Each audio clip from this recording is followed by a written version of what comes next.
Hello বন্ধুরা, আমরা class 12-এর সত্যাপেক্ষ চ্যাপ্টারটা নিয়ে আলোচনা করছিলাম। আচ্ছা, তোমাদের আমি গত ক্লাসে আমি দেখিয়েছি যে কিভাবে তোমাদের প্রশ্ন আসতে পারে কোশ্চেন পেপারে। এই চ্যাপ্টার থেকে আমি আবারও বলছি, এই চ্যাপ্টার থেকে তোমাদের বড় প্রশ্ন আসে না। এই চ্যাপ্টার থেকে তোমাদের শুধুই মাল্টিপল চয়েস এবং শর্ট কোশ্চেন আসে, এবং কিভাবে প্রশ্নগুলো আসতে পারে তার একটা আমি তোমাদের আইডিয়া দিয়ে দিচ্ছি। আচ্ছা, আরও কিছু প্রশ্ন আসতে পারে, আরও যেভাবে প্রশ্ন তোমাদের আসতে পারে আমি আজকে সেইটা নিয়ে আলোচনা করব। তাহলে বিষয়ের মধ্যে ঢুকে পড়ি আমরা। দেখো, গতদিন আমরা করছিলাম যে শর্ট কোশ্চেনে আসে অনেক সময় যে এ বি যদি সত্য হয়, এক্স ওয়াই যদি মিথ্যা হয়, তাহলে এটা বচন আকার দিয়ে দিল, তার সত্য মূল্য বার করতে হবে। তা আমরা গতদিন 3টে এরকম লজিক করেছি, আজই আর একটা করি। দেখো, এ বি সত্য মূল্য দিয়ে দিয়েছে এই সত্য, আর এক্স ওয়াই সত্য মূল্য দিয়ে দিয়েছে এক্স ওয়াই সত্য মূল্য হচ্ছে কি মিথ্যা। আচ্ছা, এইখানে দিয়েছে পি ডট এক্স ব্র্যাকেটের মধ্যে ওয়েল ব্র্যাকেটের মধ্যে কিউ ডট এর সত্য মূল্য আমাদের নির্ণয় করতে হবে। আচ্ছা, আমরা এ বির সত্য মূল্য জানি, এক্স ওয়াই এর সত্য মূল্য জানি, কিন্তু পি আর কিউ এর কিন্তু সত্য মূল্য আমরা জানি না। আমরা আগের দিন যেভাবে দেখিয়েছিলাম, তোমরা এইভাবেও করতে পারো, পি এবং কিউকে সত্য ধরে, পি এবং কিউকে মিথ্যা ধরে, পিকে সত্য কিউকে মিথ্যা ধরে, বা কিউকে সত্য পিকে মিথ্যা ধরে, এইভাবে 4ভাবে তোমরা করতে পারো। বা যদি এরকম দুটো বচন থাকে, ধরো সত্যমূল্য জানা নেই, বাকিগুলো সত্যমূল্য জানা আছে, বাকিগুলো সত্যমূল্য জানা আছে, তোমরা ট্রুথ টেবিলের সাহায্যেও কিন্তু করে নিতে পারো। আচ্ছা, দেখিয়ে দিই, আজকে আমরা ট্রুথ টেবিলের সাহায্যে আমরা করে দেখে নিই। আচ্ছা, এ আর এক্সের আমরা সত্যমূল্য জানি, এর সত্যমূল্য হচ্ছে ট্রু, আর এক্সের সত্যমূল্য হচ্ছে এফ। আর পি আর কিউ এর সত্যমূল্য আমরা জানি না। আচ্ছা, পি আর কিউ এর যেহেতু সত্যমূল্য আমরা জানি না, তাহলে এখানে পি একটা বচন, কিউ একটা বচন, তাহলে 2 টু দি পাওয়ার 2 হবে, মানে 2 স্কোয়ার মানে হচ্ছে দুটো বচনের জন্য স্কোয়ার, তাহলে 2 দুগুণে 4, 4টে শাড়ি হবে। হ্যাঁ, দুটো বচনের জন্য 4টে শাড়ি হবে। তাহলে আমরা পি এর তলায় টি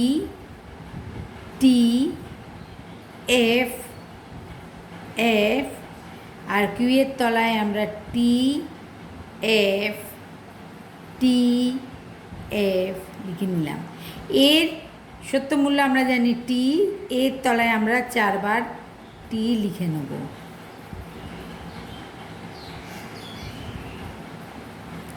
এক্সের সত্যমূল্য জানি ফলস, এক্সের তলায় আমরা 4বার এফ লিখে নেব।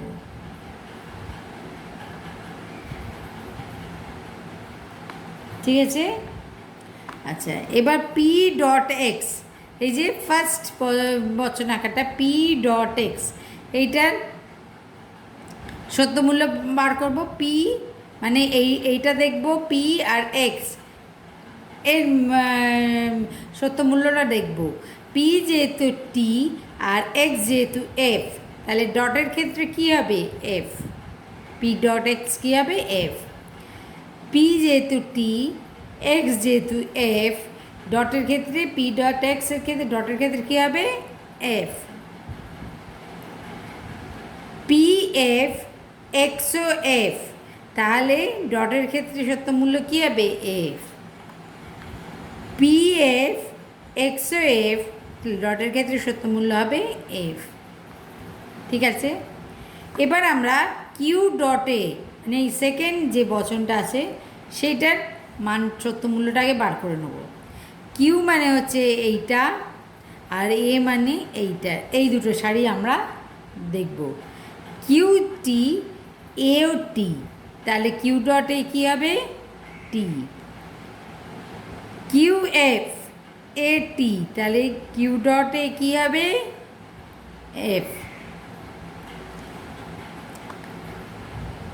টি, এ টি, তাহলে কিউ ডট এ কী হবে টি, দুটোরই সত্যমূল্য টি। কিউ এফ আর এ টি, তাহলে সত্যমূল্য কী হবে কিউ ডটের এফ।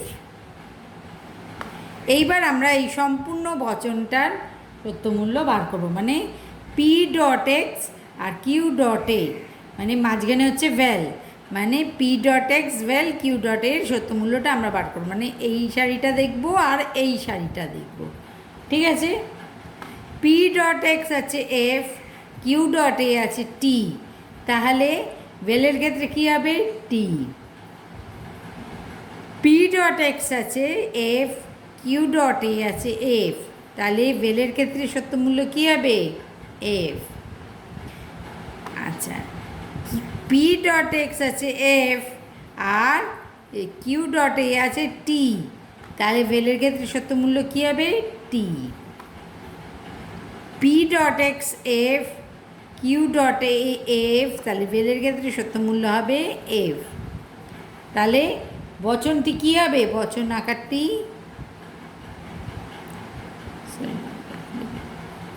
বচন আকারটি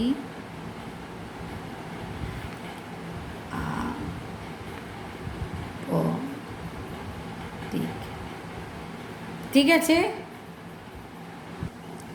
তোমাদের এই ধরনেরও আসে যে একটা বচন আকার দিয়ে দিল, দিয়ে বললো সত্য সারণীর সাহায্যে সত্যমূল্য নির্ণয় করো।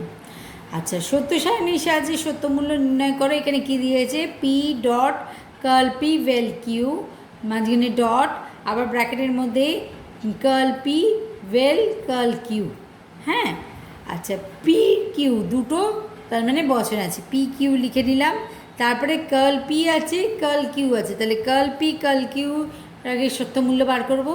তারপরে প্রথম বচনটা কী আছে কার্ল পি ভ্যাল কিউ, তাহলে কার্ল পি ভ্যাল কিউ এই বচনটার সত্যমূল্য বার করব।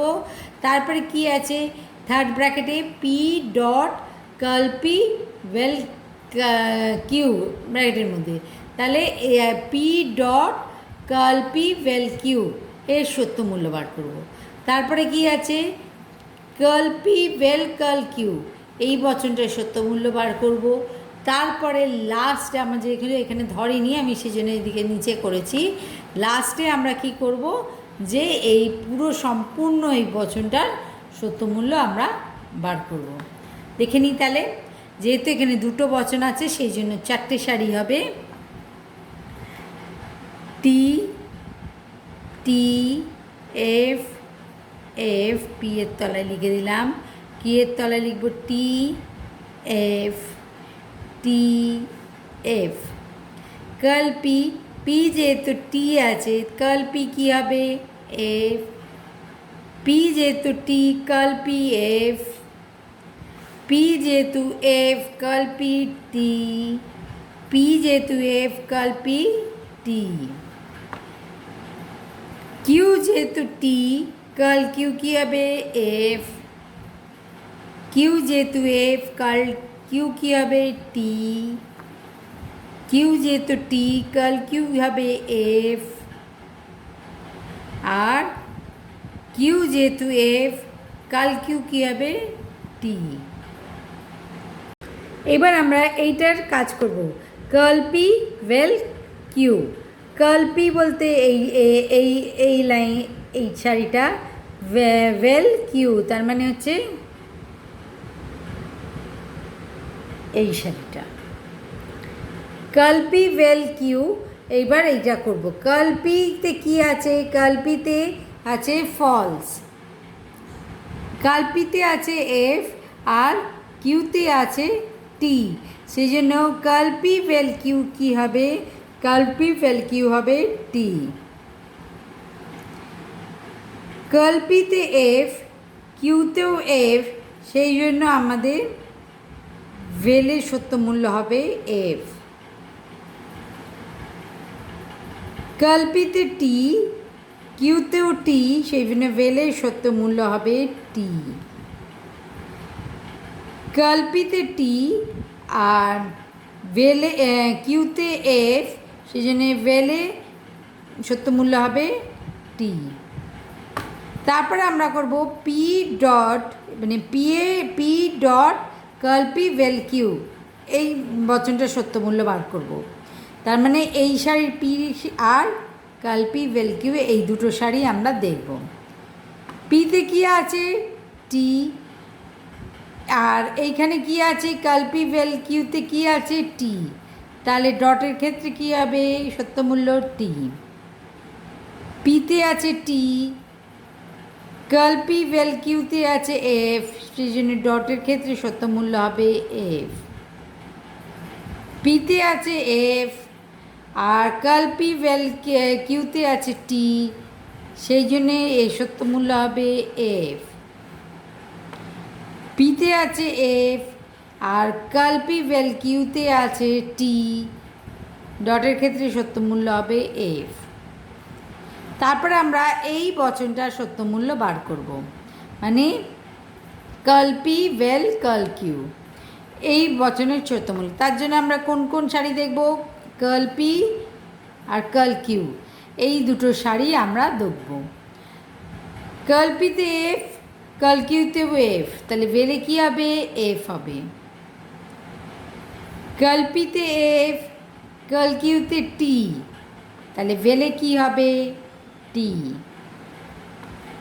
কার্পিতে টি, কার্ল কিউতে এফ, ওয়েলে কী হবে? টি। কার্পিতে টি, কার্ল কিউতেও টি, ওয়েলে হবে তাহলে টি। এইবার আমরা কি দেখব? এইবার আমরা এই দুটো বচন দেখব, P dot curl P well Q, আর এইটা দেখব, আর কার্পি ওয়েল, সরি এখানে একটা কার্ল কিউ হবে, এখানে ভুল লিখেছি, কার্ল কিউ। কার্পি ওয়েল কার্ল কিউ, এই দুটো শাড়ি আমরা দেখব, ঠিক আছে? আচ্ছা, প্রথম এতে কি আছে? বচনে টি আর দ্বিতীয় বচনে এফ, সুতরাং ডটের ক্ষেত্রে কি হবে? ডটের ক্ষেত্রে সত্যমূল্য হবে এফ। আচ্ছা, প্রথম বচনের ক্ষেত্রে সত্যমূল্য আছে এফ, পরের বচনের ক্ষেত্রে সত্যমূল্য আছে টি, তাহলে ডটের ক্ষেত্রে সত্যমূল্য হবে, দেখো ডটের ক্ষেত্রে সত্যমূল্য হবে এফ। প্রথম বচনে সত্যমূল্য আছে এফ আর দ্বিতীয় বচনে সত্যমূল্য আছে টি, সুতরাং ডটের ক্ষেত্রে সত্যমূল্য হবে এফ। প্রথম বচনের সত্যমূল্য আছে এফ আর দ্বিতীয় বচনের সত্যমূল্য আছে টি, তাহলে ডটের ক্ষেত্রে সত্যমূল্য হবে এফ। সরি, দেখতে পাচ্ছ? দেখতে পারলে? আচ্ছা, তাহলে লিখবে বচন আকারটি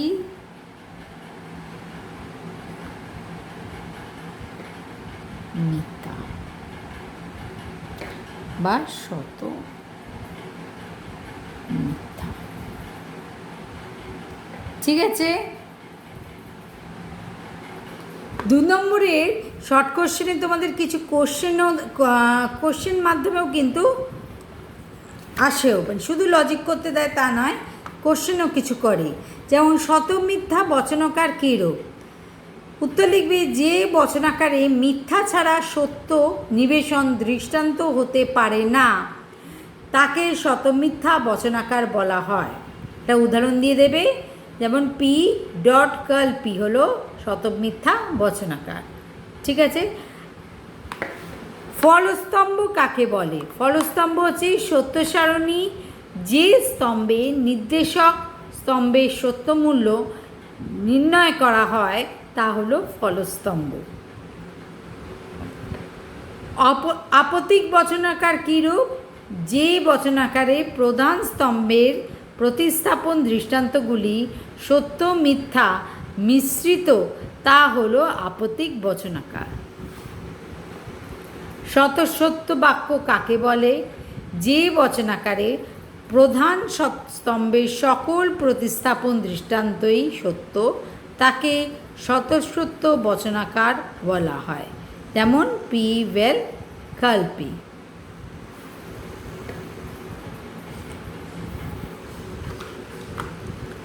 গ্রাহক কি? যে প্রতীক দিয়ে যৌগিক বচনের আপ্তবাক্যে প্রতিস্থাপন করা হয় তাকে গ্রাহক বলে। আবার তাকে এরকমও দেয়, প্রদত্ত বাক্যটিকে প্রতিকায়িত করে তার অনুসারী সত্য সারণী গঠন করো। এমন নয় যে রাম যাবে, তাহলে এখানে লিখে নেবে রাম যাবে ইজ ইকুয়াল টু পি। আচ্ছা, এখানে লিখবে ধরা যাক, ধরা যাক, এই কথাটা লিখবে ধরা যাক রাম যাবে ইজ ইকুয়াল টু পি।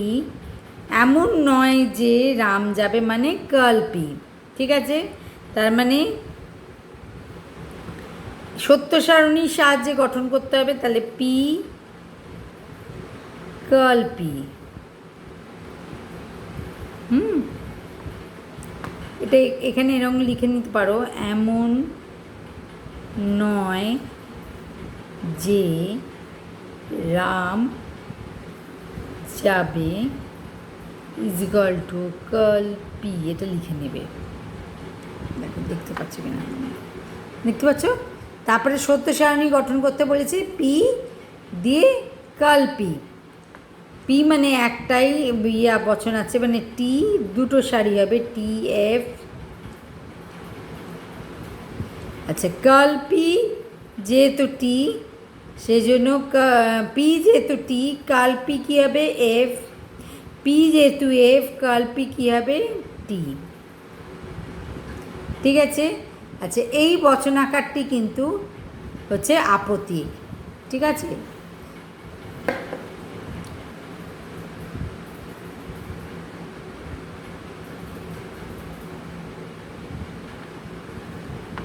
লিখে দিতে পারো বচনাকারটি।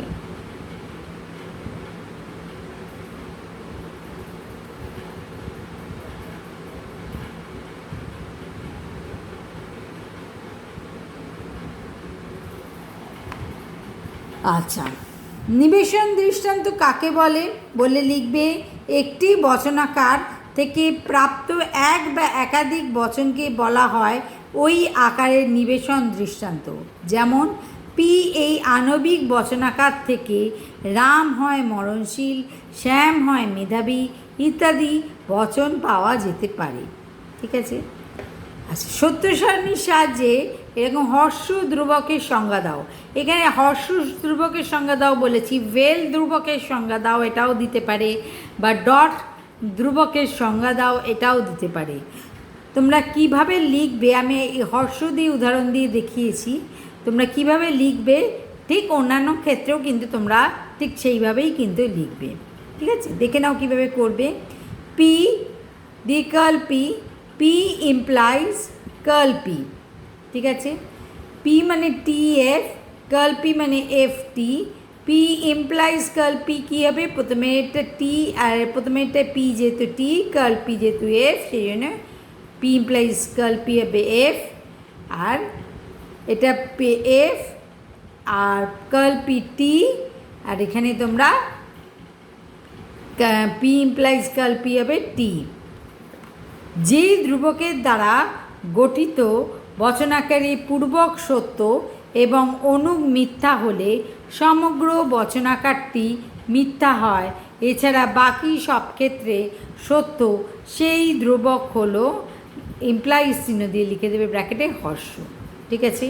আচ্ছা, এইখানে তোমাদের যদি ভেল দেয়, ভেল ধ্রুবকের সংজ্ঞা দাও তোমরা এরকম পি কার্ল পি, পি ভেল কার্ল পি, ঠিক আছে? পি টি এফ টি আর এফ টি করে দিলে, তারপরে ভেলের ক্ষেত্রে কী হবে, যে কোনো একটা সত্য হলেই সত্য হবে, তাহলে টি টি করে দিলে দিয়ে লিখবে যে যে ধ্রুবকের দ্বারা গঠিত বচনাকারে একটি বিকল্প, দুটি বিকল্পের মধ্যে যদি একটি বিকল্প সত্য হয় তাহলে সমগ্র বিকল্পটি সত্য হবে, এবং যদি দুটি বিকল্পই মিথ্যা হয় তাহলে সমগ্র বচনটি মিথ্যা হবে। হ্যাঁ, তাহলে সেই ধ্রুবক হলো ভেল, চিহ্ন দিয়ে ভেল লিখে দেবে। সংযৌগিক বচনের ক্ষেত্রে ডটের ক্ষেত্রেও যেভাবে হয় মানে এই নিয়মটা সেটা লিখে তোমরা ঠিক এইভাবেই কিন্তু লিখবে। মানে সত্য সারণীর সাহায্যে যে হর্ষ শুধু দেবে তা নয়, ইমপ্লাইজ এই চিহ্ন সংজ্ঞা দাও এটা শুধু দেবে না, ভেলও দিতে পারে, ডটও দিতে পারে। তোমরা ঠিক এই আকারেই কিন্তু লিখবে, লিখলে পুরো নম্বরটাই পাবে। ঠিক আছে, তাহলে তোমরা বুঝতে পারলে যে এই সত্যাপেক্ষ চ্যাপ্টার থেকে তোমাদের কি কি রকম প্রশ্ন আসতে পারে। হ্যাঁ, আমি তোমাদের দুটো ক্লাসে আমি বুঝিয়ে দিলাম যে তোমাদের কি কীভাবে প্রশ্ন আসবে। তোমরা করো বাড়িতে, তোমাদের যে বইটা আছে, পাঠ্য বইটা আছে, সেই বইটা দেখে তোমরা প্র্যাকটিস করো। যদি কোথাও বুঝতে তোমাদের অসুবিধে হয় তোমরা আমাকে কমেন্টে লিখো, আমি তোমাদের নিশ্চয়ই সাহায্য করব। আর যদি ভিডিওটা ভালো লাগে তোমরা লাইক করো এবং সাবস্ক্রাইব করো। আজ তাহলে আমি এখানেই ক্লাস শেষ করলাম।